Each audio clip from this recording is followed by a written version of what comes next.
Today we're doing our Unit 6 study guide, and it is on multiplying and dividing multi-digit numbers.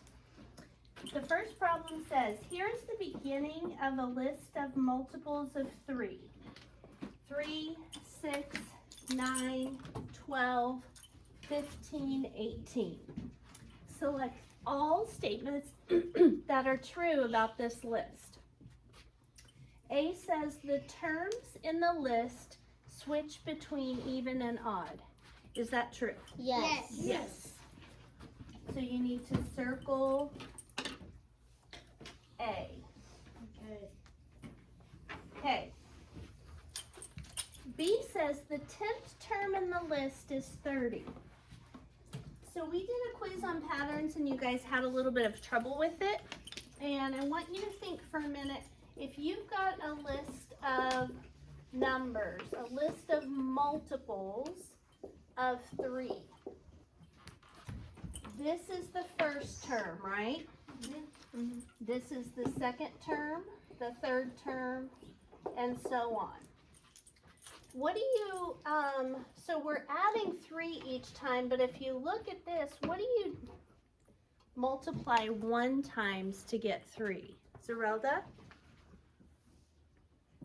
3. And does that work with all of them? 2 times 3 is 6. 3 times 3 is 9. 4 times 3 is 12. Yeah. So on B it says the 10th term would be 30. We don't have to keep going all the way to the 10th term. We found a rule. So what is 10 times 3? 30. So B would be true.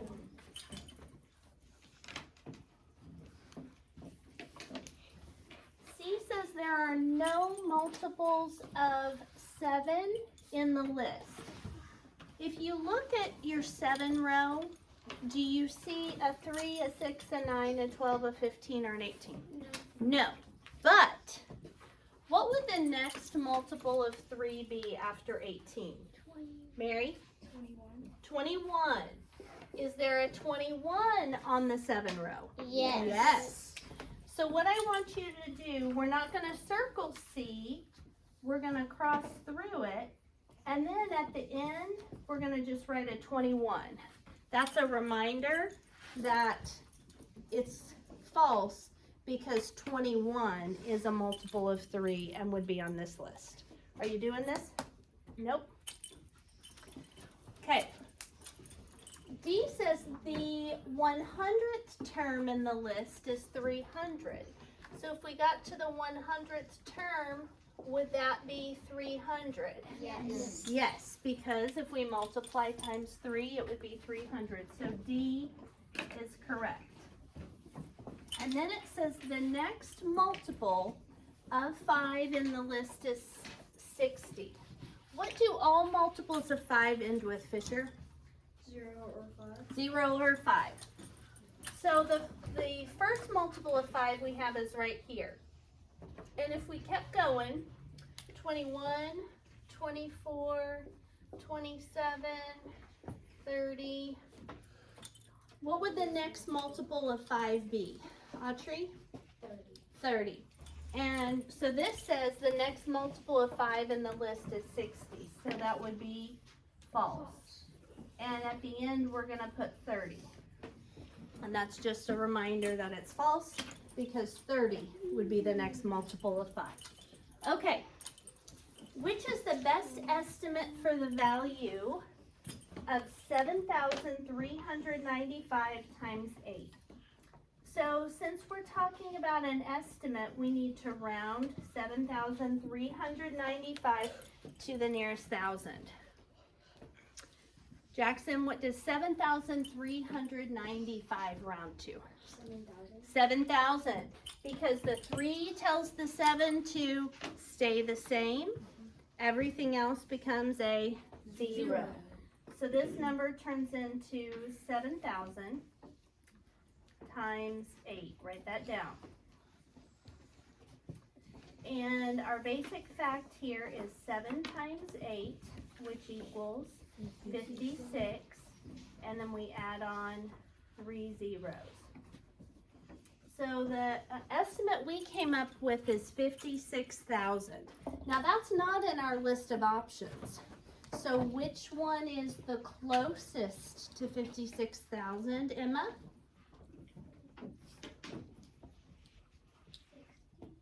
60,000. So C is the correct answer, because if we rounded 56,000 to the nearest thousand, the 6 would tell the 5 to go up to a 6. All right, so 60,000. Now it says, which is the best estimate for the value of 9,995 divided by 5? Macy, what number is 9,995 super close to?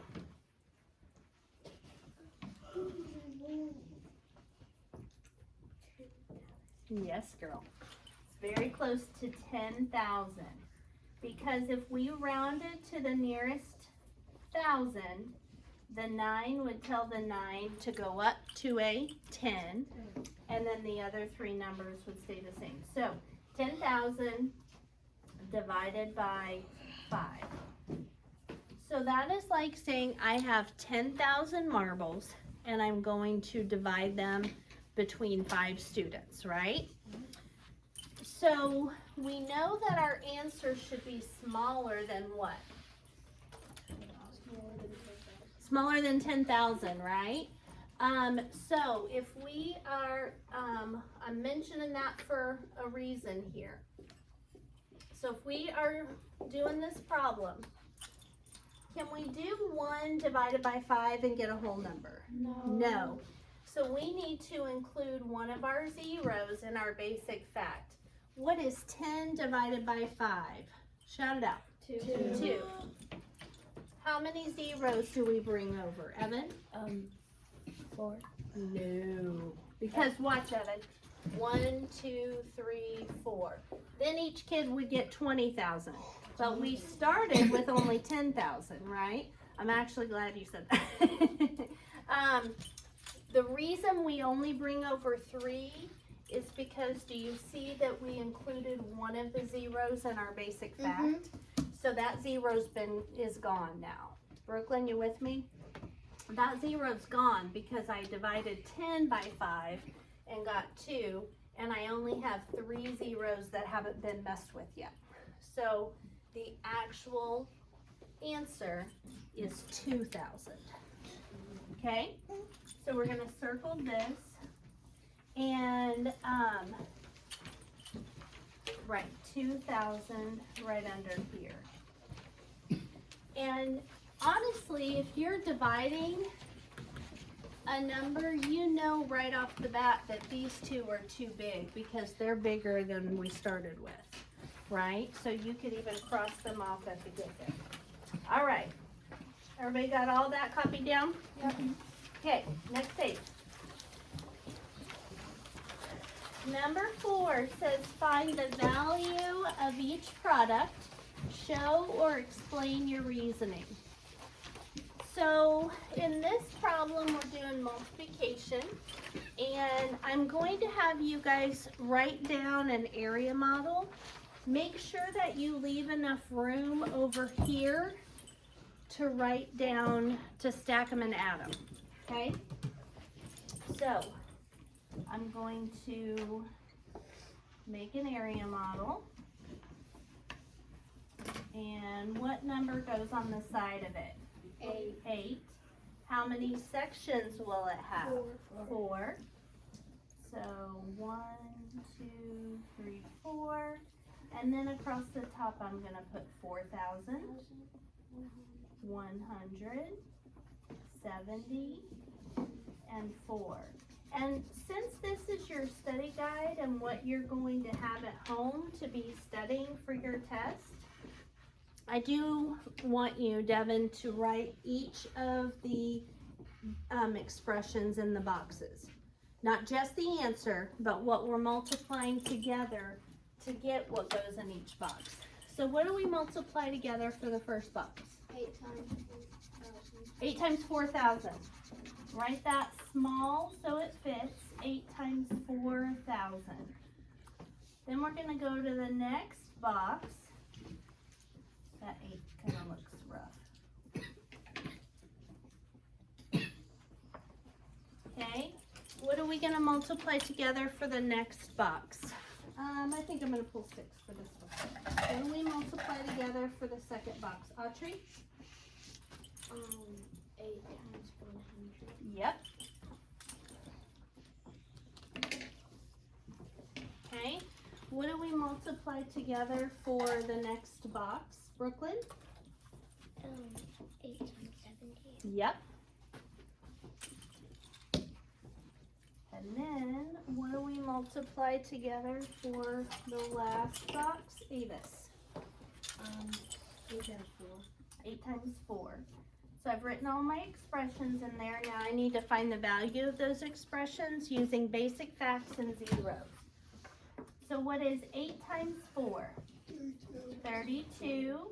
And then we add on 3 zeros. What is 8 times 1? 8. And then we add on 2 zeros. What is 8 times 7? 56.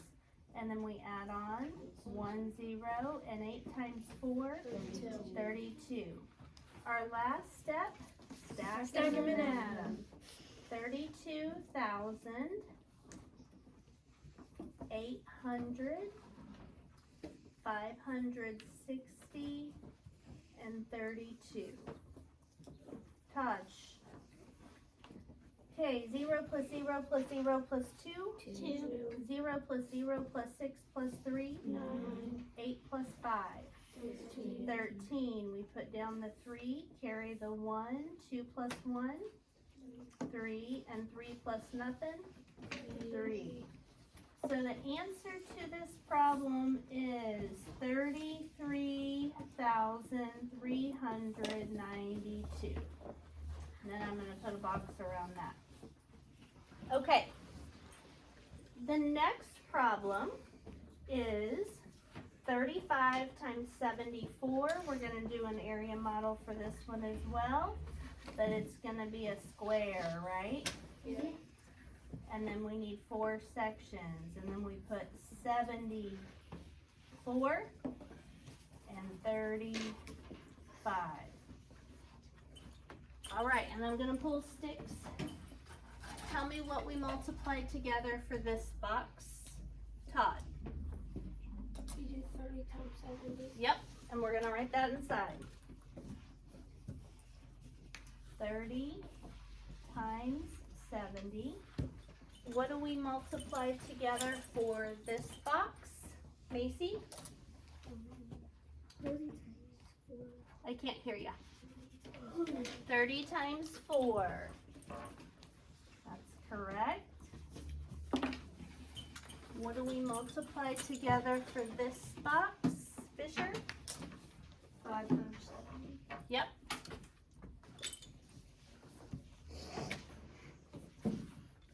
And what do we multiply together for this box?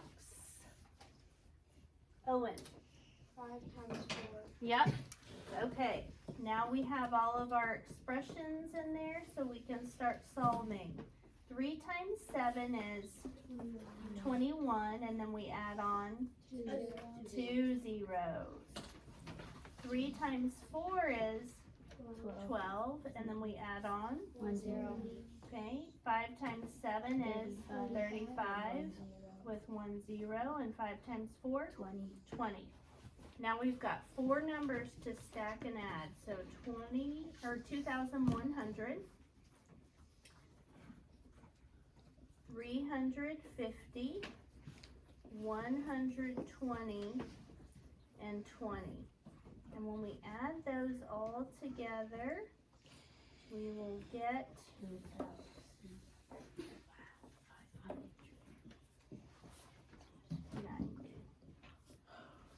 Okay. All right. Next problem is number 5. It says find the value of each quotient. Are you staying with me? I only see one addition problem. Explain or show your reasoning. Okay, so you know how on the partial quotients they're tall, right? They take a lot of space. So what we're gonna do is do this problem right here and the next problem over here. And I'm going to have you, you're gonna need to write small, so we're going to do kind of in the middle between the two problems, 714 divided by 6, and then in a minute we're going to do the problem 3,626 divided by 7. Okay, got those written down? You have to write smaller than that, bud. Okay, so what row are we going to use for the red problem? The 6th row. And Macy, oh, you saw the video already. I was going to talk about what we talked about yesterday. But what do you look for on the 6th row first? Jackson? A 71. Uh-huh. And if we go to the 6th row, there's not a 71, but there's a 72.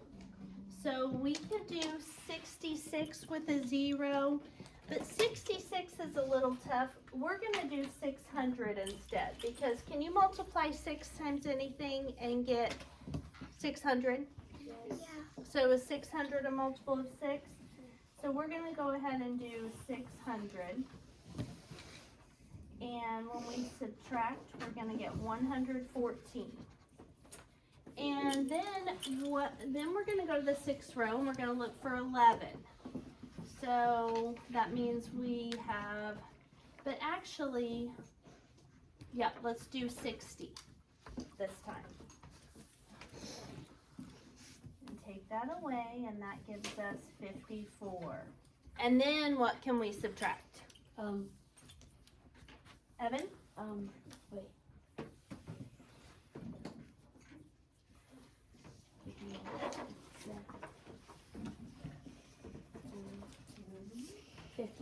54, it's on there, isn't it?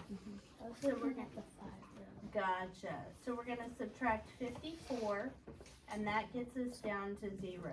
You forgot to do But the we're not done.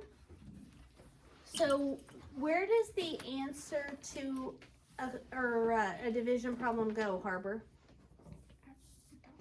At the top, right? We don't have anything up at the top. So every single number we subtracted, we have to go and write an expression that matches that. So I'm going to take this 6 that's right here and write 6 times next to the 600, and 6 times next to the 60, and 6 times next to the 54. And what do you multiply 6 times to get 600? Brooklyn? 10. No, 600. Oh, 12. No, Mary? 100. 100. So on that one, Brooklyn, because 6 times 1 is 6, but we've got 2 extra zeros behind it on that one. Okay. You were thinking about when we were doing 66. What do you multiply 6 times to get 60, Ari? 10. 10. And Jackson, what do you, Ian, what do you multiply 6 times to get 54? 9. So we have our answers of 100, 10, and then 9. And if we add those all together, what do we get? 119. So I'm going to put a box around that. How can I make sure it's right? How can you check a division problem? Multiplication. So I take the 2 smallest numbers, the quotient and the divisor, multiply them together, and the answer should be the dividend. Okay. I'm going to do that part over here. So I'm going to do 119 times 6. And I'm going to put 1 0 behind that and 2 zeros behind that. We're going to do a quick partial quotient, or partial product. Okay, so first I do 6 times 9, which equals 54. I write it down. Then I'm going to do 6 times 10, which equals 60. Then I'm going to do 6 times 100, which equals 600. Now notice something. Do you notice anything about these three numbers? Yeah. Evan? They're all What we multiply. subtracted. See, 600? What did we subtract first? 600. 60, what did we subtract second? 60. 54, what did we subtract? 54. So if we add these all together, we get 714. No, you're having trouble with that one. All right. So we're good to go on that one. Okay. Then I'm going to draw a little separator and do the next problem. Okay. Do the blue. All right. So what row are we going to use, Cameron, for the next problem?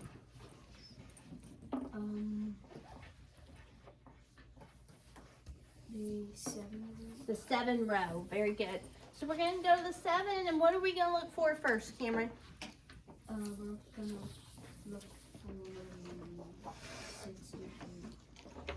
Look at it one more time. Look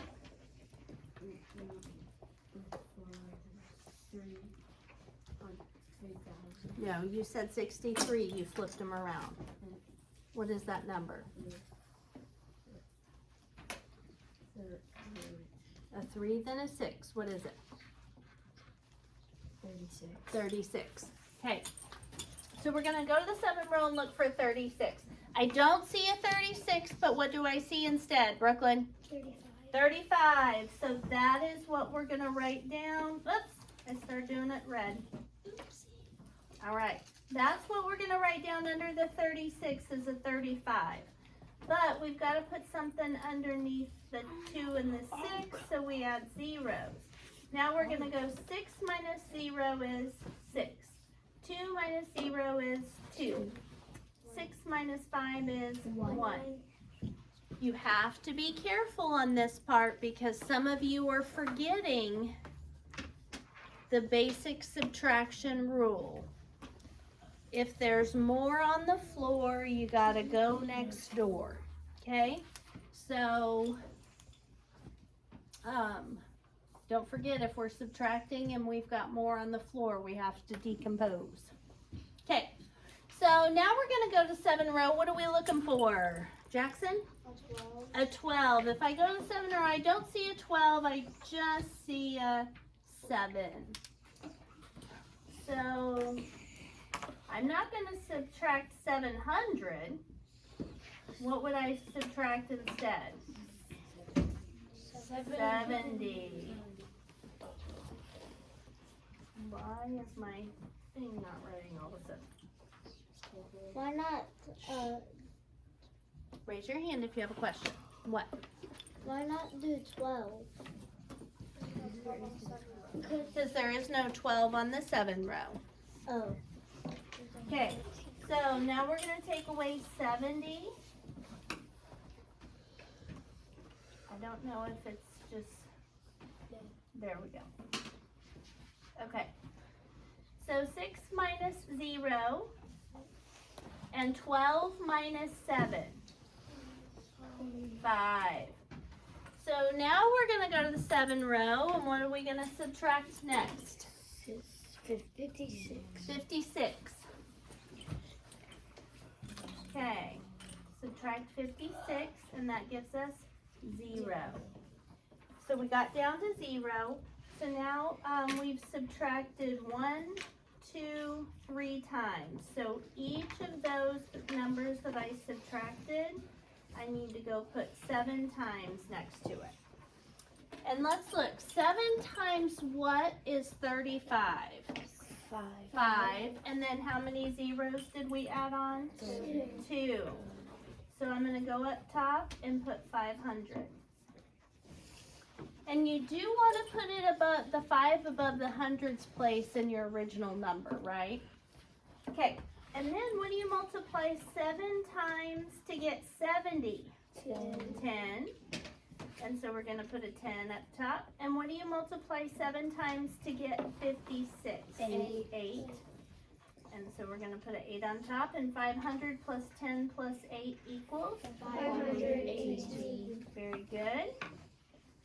Okay, and then we'll check that real quick, and then, let's see here. So we have 518 times 7. So I'm going to put 2 zeros behind the 5, 1 here. 7 times 8, 56. 7 times 10, 70. And 7 times 500, 3,500. When I add all of those together, I get the dividend, 3,626. Okay, now we've got 3 more word problems. 2 on the next page.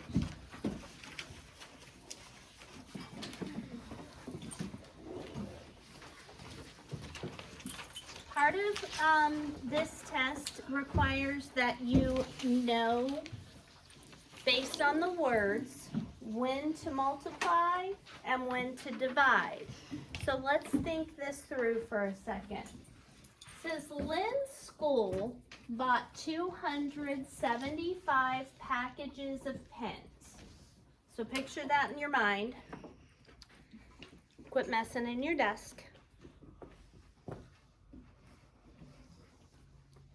275 packages of pens. There are 6 pens in each package.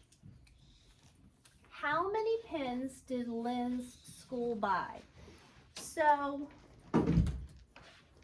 it's like this. Package was 6, package was 6, package was 6, all the way up until we get to 275 groups of 6, right? So what am I going to do to find out how many pens they bought? Colton, what do you think? Zerelda, sit up, please. Nice and loud. You're going to multiply 275 Times. times 6. Yes, because we're trying to figure out how many pens they've got. So basically, if you think about that, maybe in this school, they have 275 students, and they want to give every student 6 pens. That's going to be a lot of pens, right? It's going to be, Zerelda, quit messing in your desk, and eyes up here. That's going to be a lot more pens than 275, right? Because each of the 275 students got 6. So that's a lot. So we're going to multiply. The problem on this one is going to be 6 times 275. And we're going to come back and do that in just a second.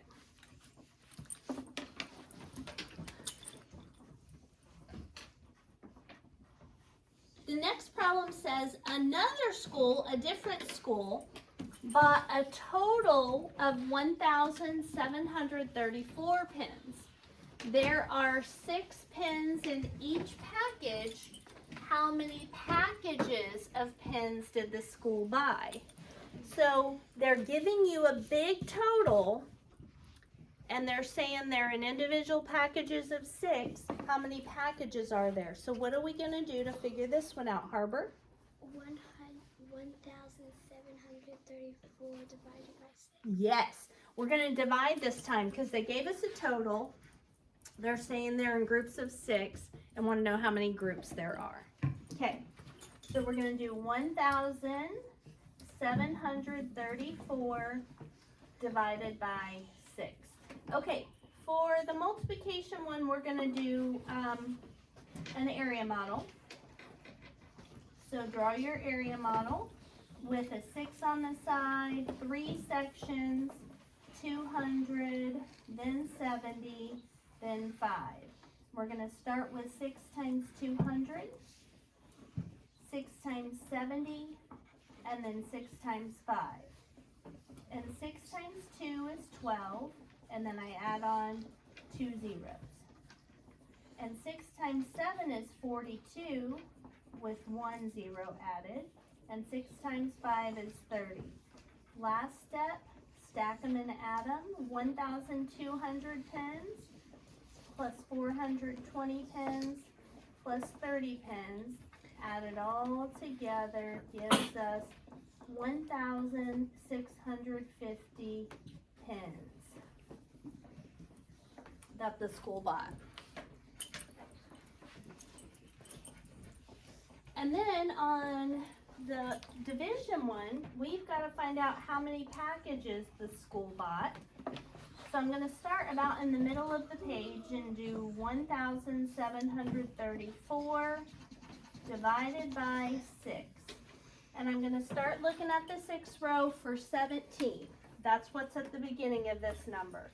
So I don't see a 17, but I see a 12. So I'm going to write a 12 underneath followed by 2 zeros. Subtract, and after I subtract, that's going to give me 534. And then I'm going to go to the 6th row and look for 53. So I don't see a 53, but I see a 48. 48 with 1 0 added on to make it match up will give me, 3 minus 8. You can Can't do it. So I'm going to decompose the 5, make it a 4, make the 3 a 13. That gives me 54. Now what am I going to subtract, Fisher?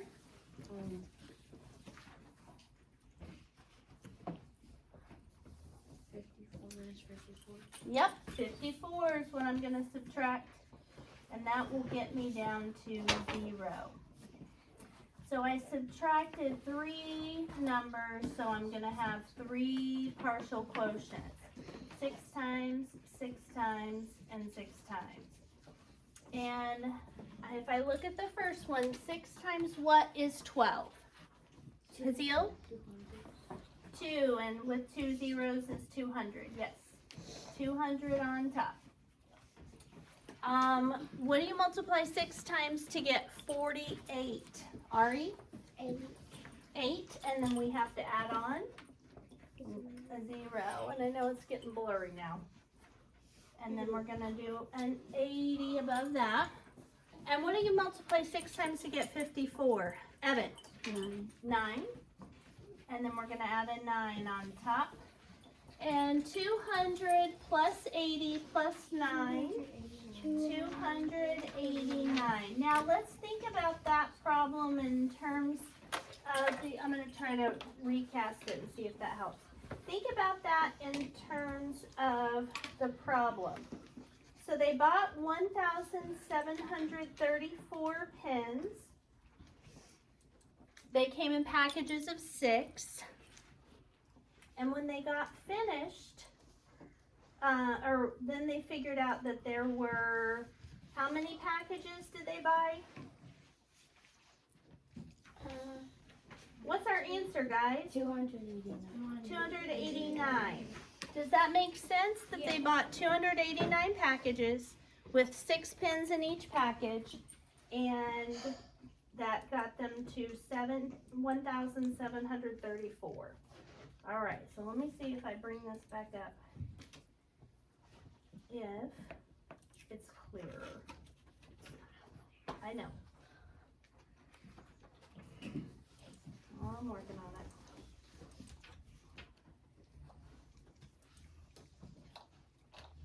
Okay, there we go. Oh, it still didn't cast. Hold on.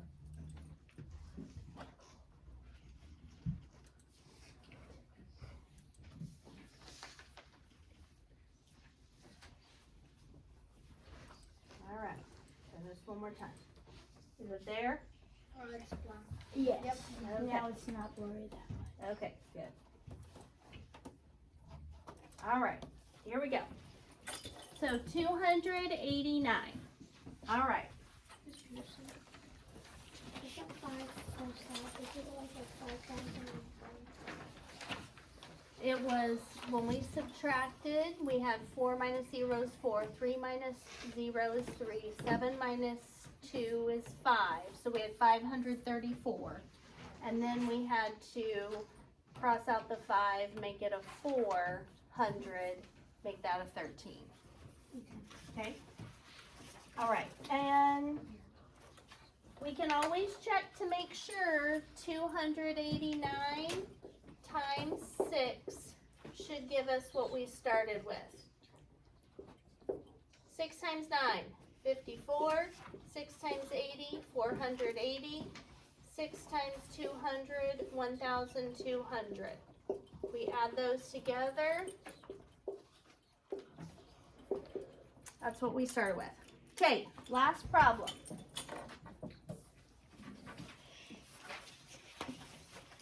If you ever decide to make a garden, or if you decide to paint your bedroom, or something like that, when you have to know how much paint to get, or dirt to get, or rocks to get, or mulch to get, okay?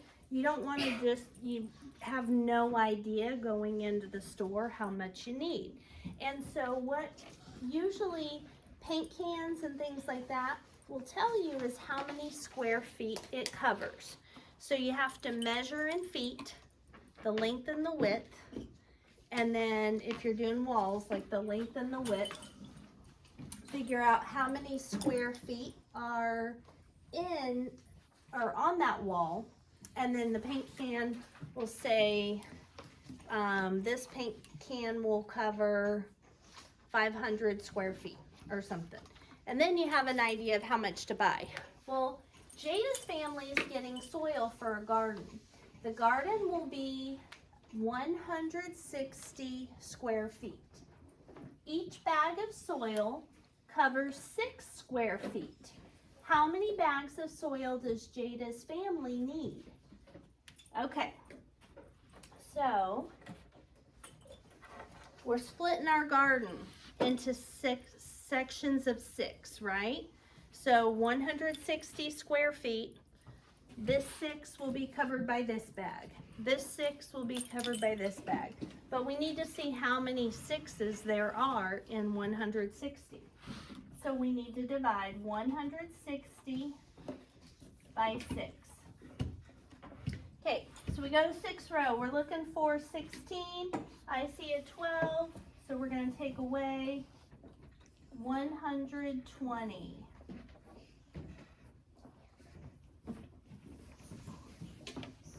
And that leaves us with 40, okay? And if I go to the 6th row, there is a 36. So I'm going to take away 36, and that leaves us with 4. That is a remainder, because can you subtract any multiples of 6 from 4? No. No. If we're counting by 6, what would we start with? 6. And we can't take away 6 from 4, so we're done. That's our remainder. So now let's figure out how many bags are required. 6 times what is 120? 20. And 6 times what is 36? So now, if 20 bags that cover 6 square feet each will cover 120 square feet of the garden, and 6 more bags that cover 6 will cover 36. So 26 bags will cover most of the garden. But there's still 4 more square feet that need to be covered. We need 1 more bag. We don't need 4 more bags because this is just 4 more square feet. So how many square feet does 1 bag cover? 6. So we just need to get 1 more bag to cover our remainder. So we're going to say 26 plus 1 for the remainder.